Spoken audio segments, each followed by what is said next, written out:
Assalamualaikum warahmatullahi wabarakatuh. Perkenalkan, nama saya Dian Safriyanti dengan NIM PF24025. Saya akan memaparkan materi mengenai reaksi oksidasi. Pertama, pengantar reaksi oksidasi. Reaksi oksidasi dalam kimia organik didefinisikan sebagai proses kimia yang menyebabkan peningkatan bilangan oksidasi atom karbon dalam suatu molekul. Yang kedua, prinsip dasar oksidasi. Dalam kimia organik berkisar pada konsep reaksi redoks atau reduksi oksidasi, di mana oksidasi suatu senyawa selalu disertai dengan reduksi Reagan oksidator.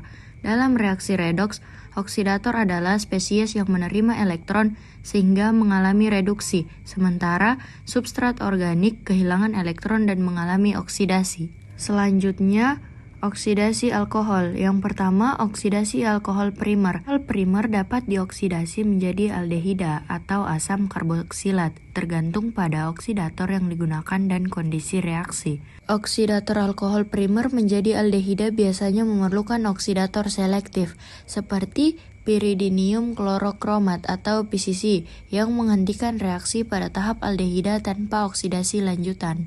Yang kedua, oksidasi alkohol sekunder. Alkohol sekunder dioksidasi menjadi keton dan tidak dapat dioksidasi lebih lanjut menjadi asam karboksilat karena tidak memiliki atom hidrogen pada karbon yang terikat pada gugus hidroksil.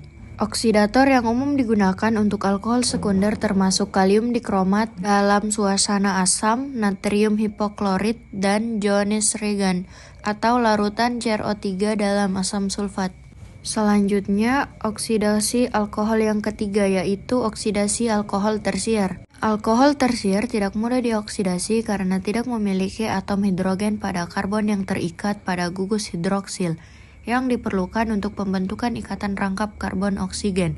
Dalam kondisi oksidasi yang sangat kuat, seperti dengan KMNO4 atau CrO3 pada suhu tinggi, alkohol tersier dapat mengalami pemutusan rantai karbon-karbon. Selanjutnya, oksidasi alkena dan alkuna. Pertama, epoksidasi. Epoksidasi adalah reaksi oksidasi alkena yang menghasilkan epoksida atau siklik ether 3 anggota melalui penambahan atom oksigen ke ikatan rangkap karbon-karbon. Mekanisme epoksidasi melibatkan serangan elektrofilik dari spesies peroksida ke ikatan pi-alkena membentuk struktur siklik yang stabil. Yang kedua, dihidroksilasi. Dihidroksilasi adalah oksidasi alkena yang menghasilkan 1,2 sampai diol atau glikol melalui penambahan 2 gugus hidroksil ke ikatan rangkap. Mekanisme dihidroksilasi melibatkan pembentukan intermediate siklik dengan oksidator diikuti oleh hidrolisis untuk menghasilkan diol. Dan yang ketiga, ozonolisis. Ozonolisis adalah reaksi oksidasi alkena dengan ozon atau O3 yang memutus ikatan rangkap karbon-karbon menjadi 2 molekul karbonil, sebut aldehida atau keton. Reaksi ini berlangsung melalui pembentukan intermediate ozonida yang tidak stabil yang kemudian direduksi untuk menghasilkan aldehida atau keton atau dioksidasi dengan H2O2 untuk menghasilkan asam karboksilat.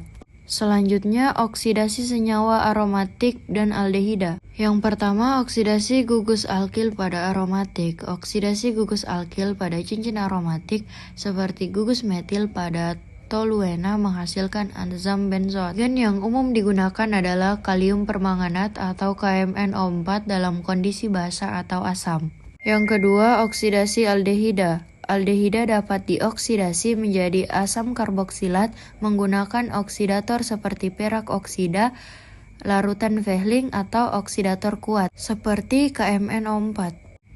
Selanjutnya, Reagan oksidator dalam kimia organik. Pertama, oksidator inorganik seperti KMNO4, CrO3, dan kedua Cr2O7 adalah oksidator kuat yang digunakan untuk mengoksidasi alkohol, alkena, dan senyawa aromatik. Yang kedua, oksidator organik seperti PCC, Des-Martin priodinanin, dan Swan oksidation menawarkan selektivitas tinggi. PCC digunakan untuk mengoksidasi alkohol primer menjadi aldehida tanpa oksidasi lanjutan. Yang ketiga, oksidator ramah lingkungan. Pendekatan oksidator ramah lingkungan menggunakan oksigen atmosferik hidrogen peroksida atau H2O2 atau biokatalis atau enzim untuk mengurangi limbah beracun. Selanjutnya, aplikasi reaksi oksidasi. Reaksi oksidasi biasanya digunakan dalam sintesis senyawa karbonil, seperti produksi aldehida dan keton untuk pelarut dan bahan baku. Yang kedua, industri parfum dan obat-obatan, seperti pembuatan benzaldehida dan asam benzoat. Yang ketiga, metabolisme. Oksidasi etanol dihati oleh enzim alkohol dehidrogenase. Yang keempat, biotransformasi, seperti penggunaan enzim untuk oksidasi selektif dalam sintesis obat. Baik, itu saja materi yang dapat saya sampaikan mengenai reaksi oksidasi. Bila ada kekurangan mohon dimaafkan. Billahi taufiq wal hidayah. Wassalamualaikum warahmatullahi wabarakatuh.